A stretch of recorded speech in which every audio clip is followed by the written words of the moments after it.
Tak, čaute. Po dlhej dobe zase ideme natáčať ochutnávku niečoho. Možno sa čudujete, prečo stále nevyšlo ďalšie video.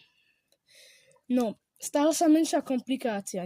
Nepodarilo sa mi dostať to video na YouTube, tak preto vám to chcem vynahradiť ochutnávkou toho Mr. Beast čokolády Peanut Butter. Takže nebudem vám ale konkrétne hovoriť, o čom to video bude, ale nemôžem... Hej, Mica, prestaň. To je komplikácia s mačkou. Dobre, tak ideme to ochutnať.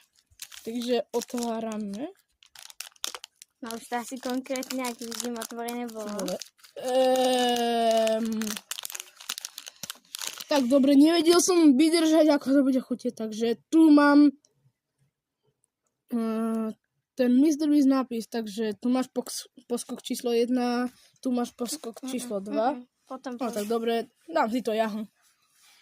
8 bodov. 9. Hej, zober to na chvíľu, ja si chcem tiež zobrať.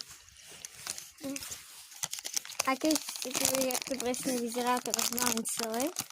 A ukážem vám to takto. Ja chcem to toto.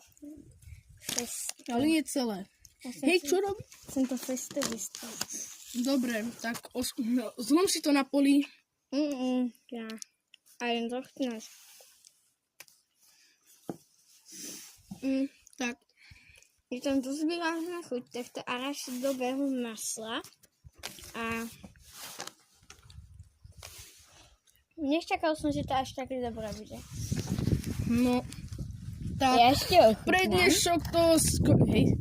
Dobre, tak pre dnešok to stačí. A tak čaute. Uvidíme sa na videu.